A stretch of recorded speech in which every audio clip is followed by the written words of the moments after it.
Hey there, I'm Lee Rowley, and this is Lee After Dark. Why? Because there's more to being a business leader than just business. Each week, one brave entrepreneur ejects the elevator pitch and tells us about, well, whatever they want to talk about. Today, I have with me a very special guest, Mr. Vinnie Dangerfield. Vinnie, how are you today?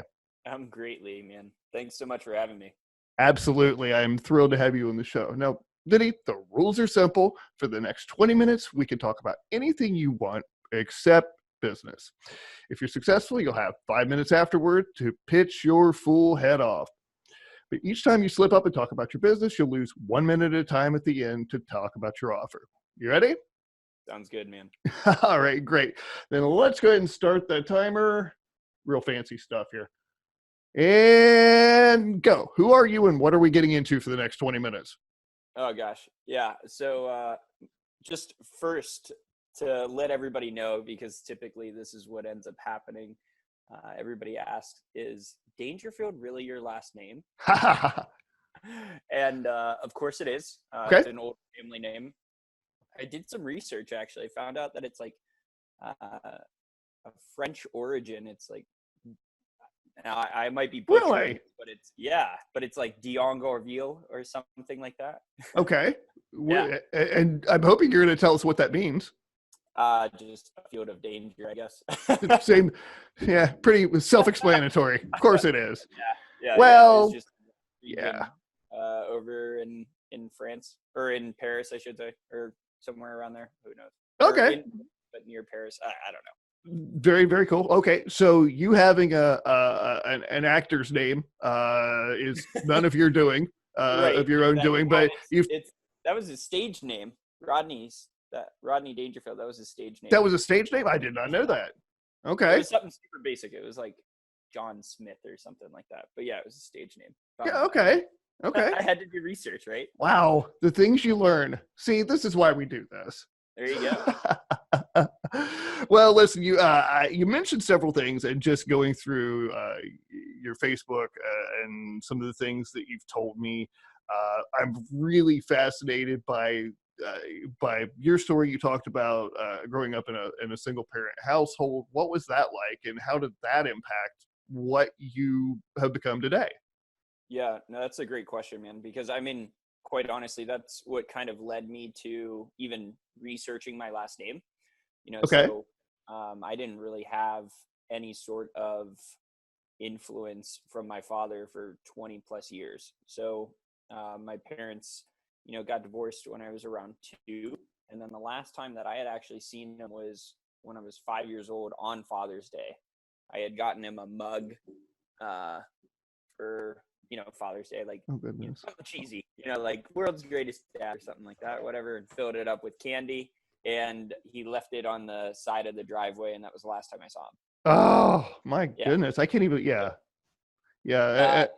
of course, right? Like as a 5-year old at that time, completely devastated, confused, sad, angry, all of those things, right? Mhm. But Of course. moving forward throughout that, my mom is an incredible woman. So for the rest of my life, she was the breadwinner for our family. I actually have um, a little sister. Oh, several. It's complicated, buddy. So I have a little sister that I also grew up with for forever. Okay. Uh, she's 18. She's 10 years younger than me. And then I also have come to find out, right? Fast forward, didn't really know anything from my other side of the family with my father, that he has 3 kids as well. So technically, I have 4 half siblings. And it's taken you over a decade, I'm assuming, or more to peel back these layers and discover Oh, all of this. yeah, man. I mean, so, growing up with me and my little sister, my mom was always working. And so really my grandmother um, was the person who, raised me the most. She was a huge influence and impact for me in my life. Unfortunately, she passed away 5 years ago Oh, I'm from sorry. various health complications, which is why I even got into um, my education and professional career was because of her, and so it's just lit a new fire under me, right? So I know that somehow, some way, all of this has been able to come into fruition because, I lost somebody who is near and dear to my heart, and even, I would say that I was missing out even on that, my father, for so many years, but now I have an opportunity where I can not even rekindle, just start kindling relationships with my other siblings. So, yeah, it's a very dynamic, unique situation, and couldn't be more grateful about it. The fact that you're taking a grateful approach to it is absolutely fantastic. I can't imagine, I imagine our listeners can't either, what that would have been like to be that 5-year-old, looking at that gift that, for a that's swag, for a 5-year-old, that's awesome, to leave that, by the side of the driveway and then never see we all have things in our lives that other people look at us and go, how the heck did you get through that? But you just do, because we are at our essence, I think, an urge to survive, an urge to continue, and to do better. So the fact that you have come so far speaks volumes. And it sounds to me like what your grandmother did for you and taught you is continuing through what you're doing for yourself and for others. Mm-hmm. Oh yeah, 100%, man. Yeah, I mean, that's awesome. yeah, she had such a caring, gentle, kind heart, and she would literally do anything for you. Like, quite honestly, just like you ask her, and she would move mountains to do it. And I think that's where I now have also realized, and just using that form of gratitude that we just talked about. Mm-hmm. And I totally acknowledge, like, from the outside looking in, from your perspective, right? Like, it would seem really challenging for a 5-year-old to get through all of that. Sure. And so, yes, of course, it was challenging, but looking back now and even having just a more mature perspective on life, right? Like, dude, I'm still super grateful for even, right? Like I could be angry and upset and all of the other things, but because I still have breath and I still have able limbs and I still have, my knowledge, my wisdom, my family, my connections, Mm-hmm. Opportunities that other people don't traditionally have. I just fall back into massive gratitude, man. That's awesome. That's awesome. And what you were talking about when you mentioned breath, that really struck me, because to me, that's synonymous with life. It's like, in fact, the Sanskrit word nirvana means to blow out, to exhale. So even that, the state of being,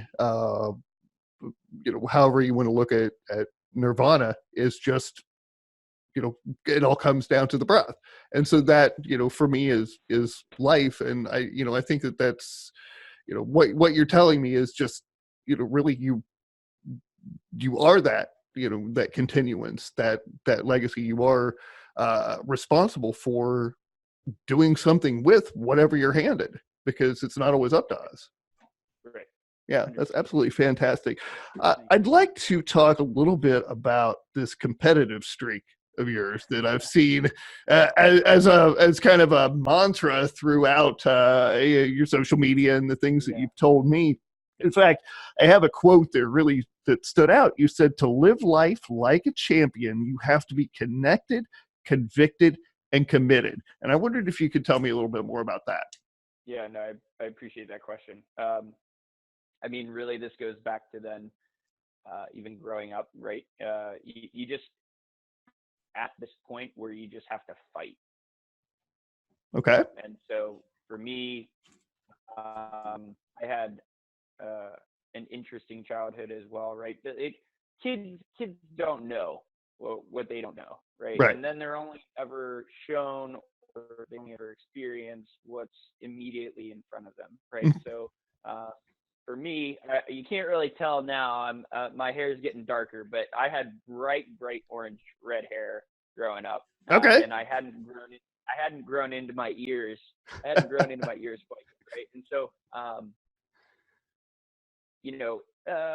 there was a lot of bullying, teasing, harassment, all of that stuff, and I think that truly led me into what later I've defined as a championship mindset. Okay. I absolutely could have been just victimized and beat down and just completely saddened and depressed from all of those past experiences. And mind you, it took a while to, again, build that awareness as to understanding how those experiences before led into, these self-limiting thoughts or beliefs. So it's like, oh, I'm not good enough, or I'm not worthy, and X, Mm-hmm. Y, and Z, right? So through my process of just experiencing those things in life, and then also growing up in Taekwondo and being a third-degree black belt, that Okay. truly catapulted me into just constantly fighting, and not physically, but like fighting to just create as many wins as possible in my life, right? Like it wasn't just about you know winning a gold medal at a tournament or winning a championship title. It was just about winning in general, being the best that I ever could be. And so now I've been able to formulate and articulate it into living a championship lifestyle. So professionally right now, I do obstacle course racing. That's my passion. And I've done really well in that sport over the past 5 years. And I was trying to figure out, because there was a point also where I wasn't accelerating. I still think that, like, we'll never truly see our fullest potential. I think that's like the game. That's just my personal opinion. We'll never actually achieve like our fullest potential. Absolutely. Um, so, for me now, also just being aware to things, I was to figure out, okay, well, if I'm accelerating in this area of my life, but I'm not accelerating in this area, what's the difference? And I was able to narrow it down to those three components of living a championship lifestyle with a championship mindset was being connected. Being connected is simply being connected to the mission and the vision and the purpose, the drive. Okay. A lot of people, if they're talking about weight loss or if they're talking about relationships, and they're saying this isn't working, that isn't working, and just talking to them, I'm like, well, what do you actually want? And they're like, I don't know. I hear that often, Mm-hmm. and that's part of the reason why that they're not getting the results. They're just not even connected to what they truly want. Right.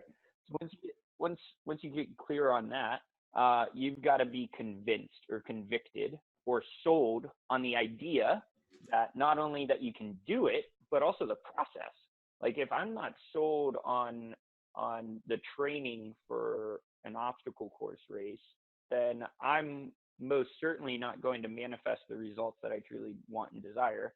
Not only that, but if if I don't have the even belief in myself to do the work, if I don't actually believe in myself to wake up at 5 a.m. and go run or go work out, then of course I'm not going to. So you overcome that, you've got to be committed. And so even time and time again, when you don't want to wake up early, or maybe when you don't want to have those difficult, tough conversations with a loved one in a relationship, right? You still want to choose that championship lifestyle by being committed. And commitment I see as creating that promise. And when you make a promise, it's an unconditional commitment of doing whatever it takes. Okay. And that's where I've seen creating that championship lifestyle. That's awesome. That's awesome. A couple of thoughts that came to my mind when you talked about being convinced of the success and convinced in terms of believing in yourself. I always look at the fact that if somebody says they can't do it, I say, how do you know? It hasn't happened yet. It's how do you know? I can wake up in the morning and say, wow, this is going to be a terrible day. How do you know?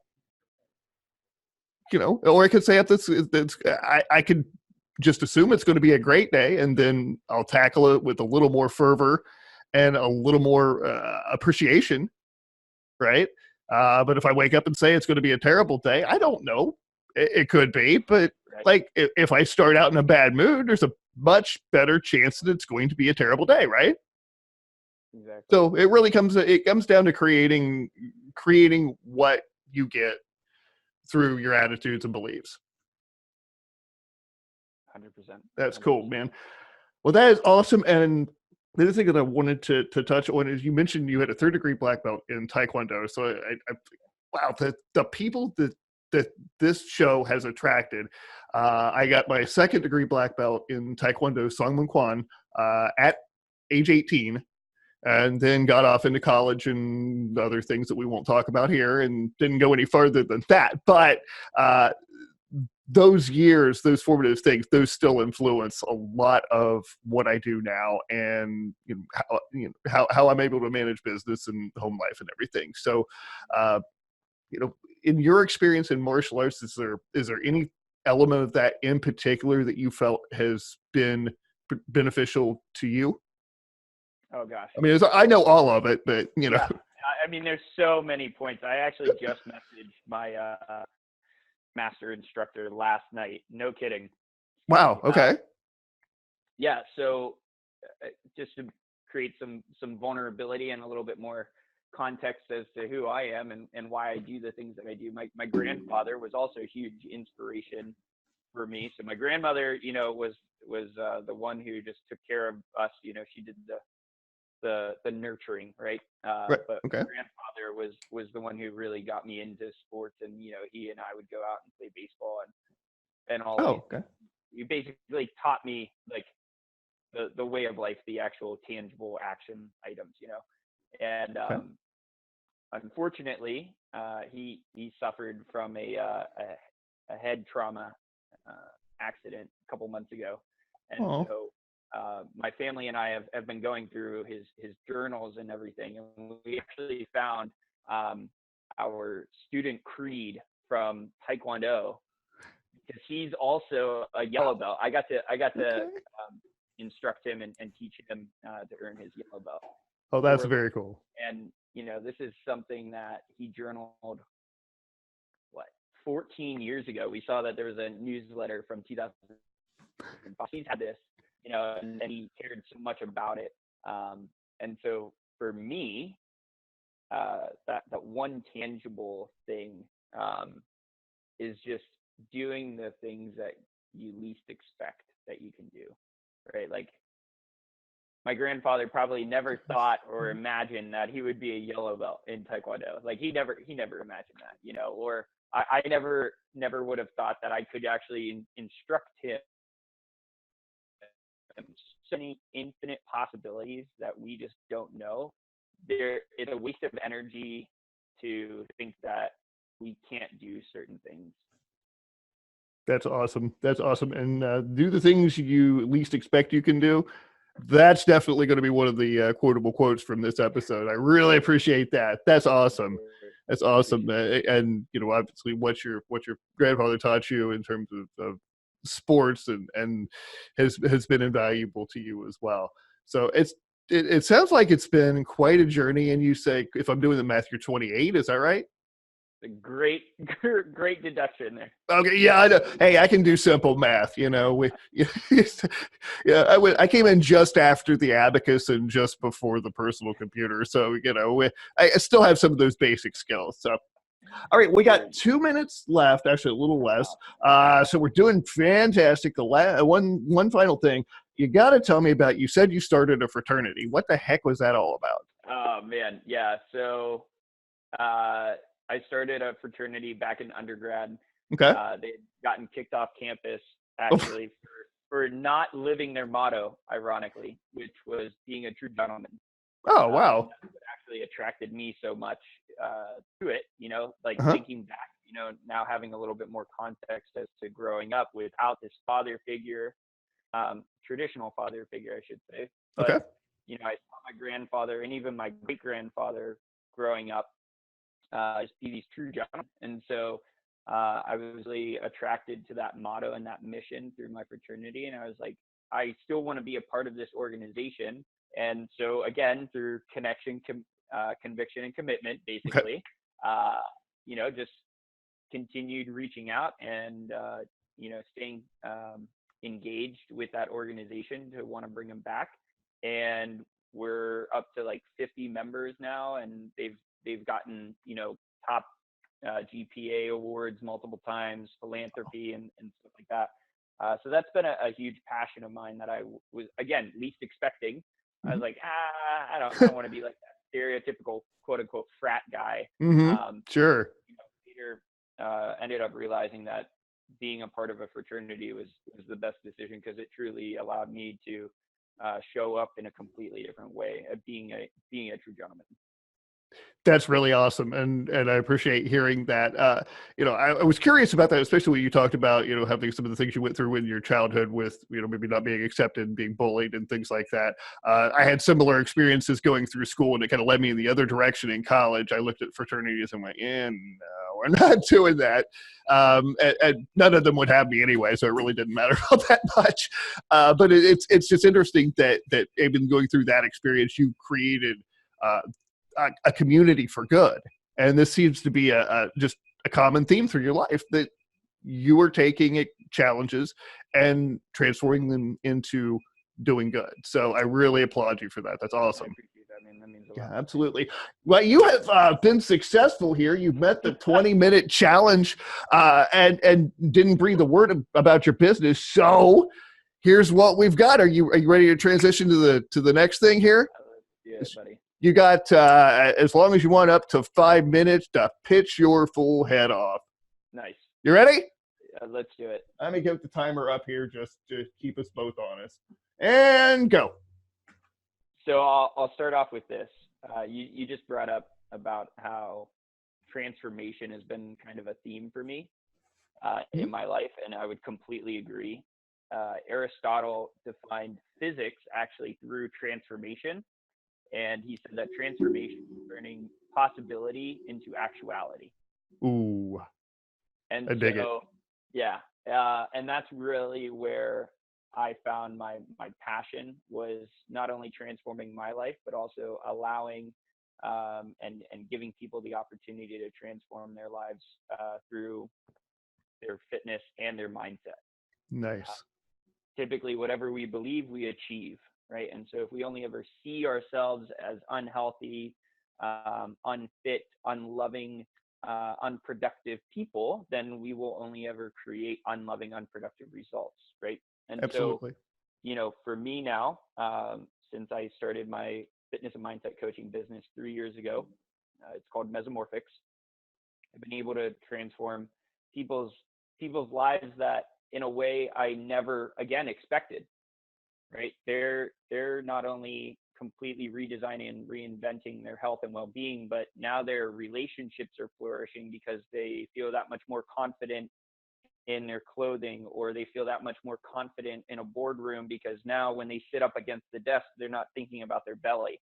Right. Like Okay. it's incredible to hear and see just the little things that just make the world the difference. And so for me now, I just continue to provide them, with the fitness planning and the meal mapping, and then the accountability, and then specifically the mindset mastery. Awesome. Is that something you do online or in person, or is it a combination? Yeah, so that's a great question too. So I basically do like I would say 90% online. Okay. For the clients who are more local. I'm from Columbus, so if they can make the drive to me, I'm more than happy to train them in person as well. Columbus, Ohio? Mm-hmm. That's right. Yeah, that's where I am. So exactly. Yep. Very cool. I didn't know. Yeah. Okay. Very cool. Mm-hmm. I mean, that's really much it, man. One other thing too with that, right, is not a lot of people are also then familiar with obstacle course racing. And again, that's what I mentioned earlier that I do professionally. And so what I've been able to do now is transition them into, again, something that they least expected. They're coming in here and they're like, all right, Vinny, I'm ready to lose some weight, buddy. I'm like, awesome. We're also going to get you on the course. They don't know this, mind you, at the time. Right. But like, that's like the underlying goal is to show them how you do one thing is how you do anything. right? So Mhm. if you can overcome an obstacle, a challenge, a barrier out on the actual course during a obstacle course racing event, you just create that much more evidence that proves that you can absolutely overcome any obstacle, challenge, or barrier in your life. And That's so when they're, starting their journey off, they don't necessarily see the long term vision, right? And it's my goal as their coach, to bring them closer towards that, to inspire them to take action in a completely different way that they that they had expected. So, that's really cool. Do you have a favorite transformation story? oh gosh, favorite one, man. That's almost like asking somebody like, "Who's your favorite kid?" Right? Yeah, I know. I know. I mean, I'm so proud of all my clients, man. Well, actually, so I just went international last year. Okay. Uh, so I have a couple clients up in Canada, but the one has been working with me for over a year now, and he just went from a zero. He just like paid to race basically in the world championships. Like they have an open heat, whereas this year he actually qualified and had 100% obstacle completion. Wow. So like That's phenomenal. that was yeah, that was absolutely amazing, man. To hear and see just his expression, I mean, it was amazing. It just lit me up, man.